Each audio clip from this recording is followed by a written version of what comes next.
ونصلي على رسوله الكريم أما بعد. கண்ணியத்திற்குரிய அல்லாஹ்வின் நல்லடியார்களே, பொதுவாகவே ஒரு குழந்தை சுற்றி இருக்கின்ற சூழ்நிலைக்கு ஏற்றவாறு தான் வளர்கிறது. பெருமானார் ஸல்லல்லாஹு அலைஹி வஸல்லம் அவர்கள் வார்த்தைகளில் சொல்வதானால், எல்லா குழந்தைகளும் இஸ்லாமிய மார்க்கத்திலே பிறக்கின்றன. அவர்களின் பெற்றோர்கள்தான் அதை யூத கிறிஸ்துவர்களாக, நெருப்பு வணங்கிகளாக, மாற்று மதம் சிந்தனை கொண்டவர்களாக மாற்றுகிறார்கள் என்று சொல்வார்கள் அண்ணலும் பெருமானார் ரசூலுல்லாஹி ஸல்லல்லாஹு அலைஹி வஸல்லம் அவர்கள். எனவே நாம் பேசுகின்ற மொழி தனியாக கற்றுக் கொடுக்க தேவையில்லை. அதை கேட்டு கேட்டே குழந்தைகள் பழகிவிடும். நாம் செய்கின்ற செயல்கள் அதை பார்த்தவாறே பிள்ளைகள் பழகிவிடும். அந்த மாதிரி தான் உலகத்திலே சிலை வணக்கம் என்பது அல்லது தனிப்பட்ட ஒரு நபரை கடவுளாக மாற்றி வணங்குவது என்பது சொல்லிக் கொடுத்து வளர்ந்தது கிடையாது. அது பெற்றோர்களை பார்த்து, மூதாதையர்களை பார்த்து தான் உலகத்திலே சிலை வணக்கம் என்பது தொடங்கியது. அந்த அடிப்படையிலே பிறப்பிலிருந்தே காஃபிர்களுக்கு மத்தியிலே பிறந்திருந்தாலும் வரலாற்றிலே 2 சம்பவங்கள் மட்டும் இதற்கான விதிவிலக்கு. இவர்கள் மாற்றாக யோசித்தார்கள். எப்படி சிலைகளை கையாலே செய்துவிட்டு அதே வணங்குகிறார்கள். ஆரம்பத்தில் கல்லாக இருந்தது, செதுக்கியதற்கு பிறகு ஒரு உருவம் கிடைத்து விட்டது, உடனே அதற்கு சக்தி வந்து விட்டதா என்று மாற்று சிந்தனையோடு சிந்தித்தார்கள். வரலாற்றில் அவர்கள் சாதனையாளர்களாக பொறிக்கப்பட்டார்கள். யார் அந்த இருவர்? ஒன்று இப்ராஹிம் அலைஹிஸ்ஸலாம். மக்களோடு மக்களாக வாழ்ந்தார்கள். முழுக்க சிலை வணக்கம்தான். ஆனால் மாற்றாக அவர்கள் யோசித்து அல்லாஹ்வை தேடி கண்டுபிடித்து அல்லாஹ்வின் கலீலாக மாறினார்கள். அதனால்தான் அவர்கள் அல்லாஹு தஆலா உம்மத் என்பதாக பாராட்டுகின்றான். ஒரு சமுதாயம் செய்ய வேண்டிய விஷயத்தை தனி ஒரு நபராக கண்டுபிடித்து அல்லாஹ்வை வணங்கினார்கள். மறுபக்கம் அல்லாஹ்வோடு நெருக்கத்தை பெற்ற சில வாலிபர்கள், அவர்களை குறித்து தான் இன்றைய தராவீஹிலே சூரத்துல் கஹஃபிலே ஓதப்பட்டது. இவர்களும் பிறப்பிலிருந்தே ரோம் நாட்டிலே வாழ்கிறார்கள். ரோம் நாட்டிலே தக்கியானோஸ் என்கின்ற ஒரு மன்னன் இருக்கின்றான்.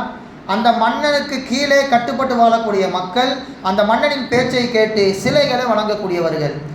ஒரு பெரிய மைதானத்திலே சிலைகளை வைத்து அங்கே சென்று மக்களுக்கு சிலைகளை வணங்க சொல்லி இவன் கட்டளையிடுகின்றான். அந்த கூட்டத்தில் கூட்டமாக இந்த வாலிபர்களும் செல்கின்றார்கள். அந்த மக்களின் செயல்களை கண்டு அநாகரிகமாக கருதி, இத்தனை நாள் நாம் இதைத்தான் செய்து கொண்டிருக்கிறோமா, இந்த சிலைகளை தான் இத்தனை நாள் நாம் வணங்கி கொண்டிருக்கின்றோமா என்று நினைத்து மக்களுக்கு மத்தியில் எழுந்து அவர்கள் உரையாற்றுகிறார்கள். அவர்கள் பேசுகின்ற வார்த்தையை அல்லாஹ் சுப்ஹானஹு வ தஆலா திருக்குர்ஆனிலே பதிவு செய்கின்றான். அவர்கள் என்ன சொன்னார்கள்? ரப்புனா ரப்பு ஸமாவாதி வல் அர்த், உங்களுக்கும் எங்களுக்கும் இறைவனாகிறவன் இந்த கற்களோ சிலைகளோ கிடையாது. வானம் பூமியை படைத்தவன் தான் உங்களுக்கும் எங்களுக்கும் இறைவன். லன் நதுஉ மின் தூனிஹி இலாஹன், அவனை அன்றி வேறு யாரையும் கடவுளாக நாம் எடுத்துக்கொள்ளக்கூடாது. லக்கது குல்னா இதன் ஷத்ததா, அப்படி தெளிவான அத்தாட்சிகள் நம் கையில் இருந்தும் கூட நீங்கள் சிலைகள் தான் வணங்குவீர்கள் என்று இருந்தால் நாம் மிகப்பெரிய மோசடிக்காரர்களாக மாறிவிடுவோம்.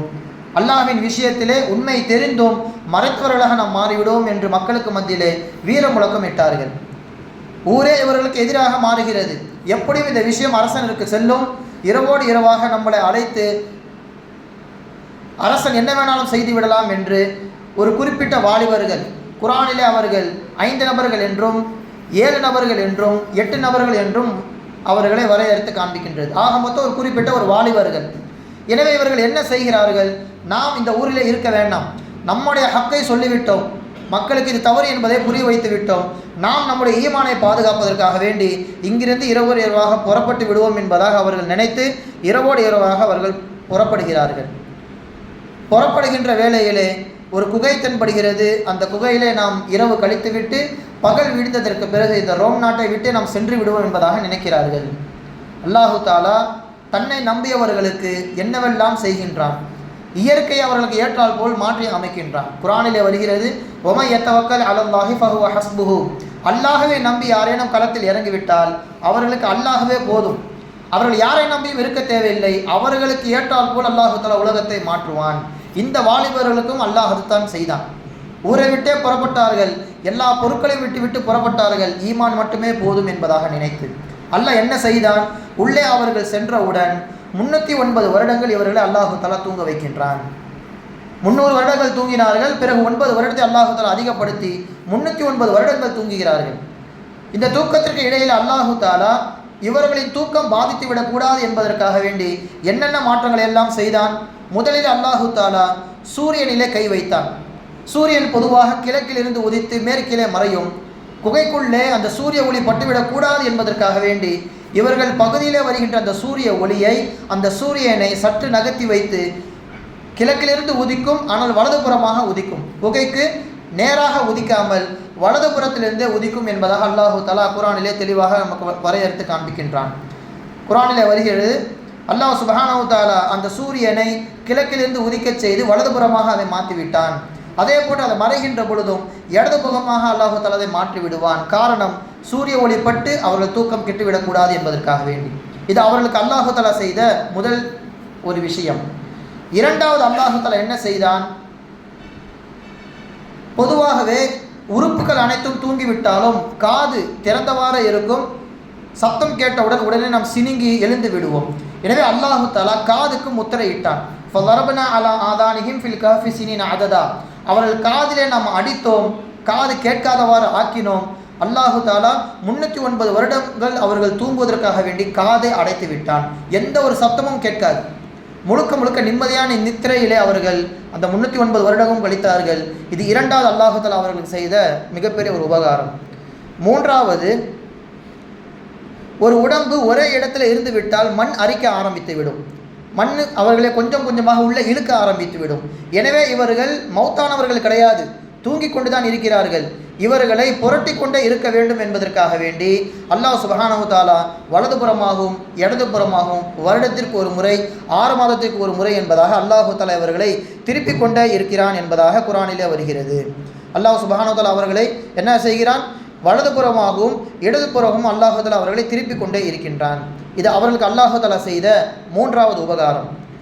நான்காவதாக, எப்படியும் ஊரிலிருந்து இவர்கள் தப்பித்து விட்டார்கள் என்று மக்களுக்கு விஷயம் அந்த அரசருக்கு கொண்டு போய் சேர்த்திருப்பார்கள். எனவே யாரேனும் படை வீரர்கள் தேடி வந்தால் அவர்களை பயமுடுத்த வேண்டும் என்பதற்காக வேண்டி அல்லாஹ் சுப்ஹானஹு தஆலா இந்த வாலிபர்களின் கண்ணை திறந்தவாறே வைத்து விட்டான். யாரேனும் ஒருவர் பார்த்தால் நெருங்க முடியாது. அந்த பயத்திலே அரசனாக இருந்தாலும் மக்களாக இருந்தாலும் பயந்து ஓடுகின்ற அளவிற்கு கண் விழித்தவாறே தூங்கக்கூடிய ஒரு பாக்கியத்தை அல்லாஹு தஆலா அவர்களுக்கு கொடுத்தான். நமக்கு மத்தியிலே ஒரு அறத்தூக்கத்தில் இருக்கும்போது நமக்கு தெரியும், பாதி கண்ணு திறந்திருந்தாலே ஒரு மாதிரி பார்க்க பயமாக இருக்கும். இவர்கள் முழு கண்ணை விழித்திருப்பார்கள். யாரேனும் கிட்டே வந்தால் உடனே பயந்து ஓடி விடுவார்கள் என்பதாக குர்ஆன் தெளிவாக சொல்கின்றது. லவி தலாத்த அலைஹிம் லவல்லைத மின்ஹும் ஃபிராரா. யாரேனும் கிட்டே வந்து விட்டால் அரண்டு ஓடி விடுவார்கள். வல முலியத்த மின்ஹும் ருபா. அந்த பயத்திலே மறுபடியும் அவர்கள் திரும்பி வரவே மாட்டார்கள் என்பதாக சொல்லி காண்பிக்கிறான். இப்படி 4 விதமான உபகாரத்தை அல்லாஹு தஆலா அவர்களுக்கு செய்து காண்பிக்கின்றான். காரணம் என்ன? அல்லாஹ்விற்காக வேண்டி அவர்கள் ஹிஜ்ரத்து புறப்பட்டார்கள். நீங்கள் ஹிஜ்ரத்துடைய பயணங்கள் எல்லாம் பார்த்தால் தெரியும், அந்த ஊரை விட்டு வெளியே வருவார்கள். இவர்களை அல்லாஹு தஆலா ஊரை விட்டு கூட வெளியே வர வைக்கவில்லை.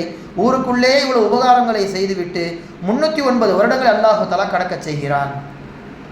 அதற்கு பிறகு எப்போது போல அவர்கள் எந்திக்கிறார்கள். இரவு தூங்கினார்கள், பகலிலே உதிக்கும் போது அவர்களுக்கு முழிப்பு வருகிறது. அவர்களை பொறுத்த வரைக்கும் நைட்டு தூங்கி காலையில் எந்திரிச்சிட்டோம் என்பதாக அவர்களுக்கு நினைப்பு. ஆனால் 309 வருடங்கள் கடந்து விட்டது. கையிலே வைத்திருக்கின்ற வெள்ளி காசுகளை எடுத்துக்கொண்டு உணவு வாங்கலாம் என்பதாக ஊருக்குள்ளே செல்கின்றார்கள். பார்த்தால் ஆச்சரியம், எல்லாம் மாறி இருக்கிறது. அந்த காசை பெற்றுக்கொண்ட கடைக்காரன், இது எங்கள் நாட்டு காசு கிடையாது, இது பழங்காலத்து காசு ஆச்சு, இது எப்படி உங்கள் கையில் வந்துச்சு என்பதாக சந்தேகம் கிளப்புகிறார்கள். உடனே மக்களுக்கு இந்த விஷயம் ஏதோ தெரிந்து விட்டது போல என்று நினைத்து அந்த விஷயம் அரசருக்கு கொண்டு செல்லப்படுகிறது. அப்போது வாழ்ந்த அரசன் முஃமினான ஒரு அரசன், அல்லாஹ்வை முழுக்க முழுக்க வழங்கக்கூடிய ஒரு அரசன். அவனிடத்தில் இந்த விஷயம் தெரிந்தவுடன் அவன் மக்களையும் அழைத்து கொண்டு இந்த உணவு வாங்க வந்த நபரையும் அழைத்து கொண்டு அந்த குகைக்கு அழைத்து செல்கிறார். அங்கே சென்றவுடன், இருங்கள், நீங்கள் யாரும் உள்ளே வர வேண்டாம், என்னோட கூட சேர்ந்தவர்கள் உள்ளே காத்து கொண்டிருக்கிறார்கள், கூட்டமாக உள்ளே வந்தால் அவர்கள் பயந்து விடுவார்கள் என்று நினைத்து இவர் என்ன செய்தார்? அனைவரும் வெளியே நில்லுங்கள், நான் உள்ளே சென்று அவரிடத்தில் பேசி வெளியே அழைத்து வருகிறேன் என்பதாக சொல்லி உள்ளே செல்கிறார். உள்ளே சென்றவுடன் அத்தனை பேருக்கும் அல்லாஹு தஆலா மௌத்தை கொடுத்து விடுகின்றான்.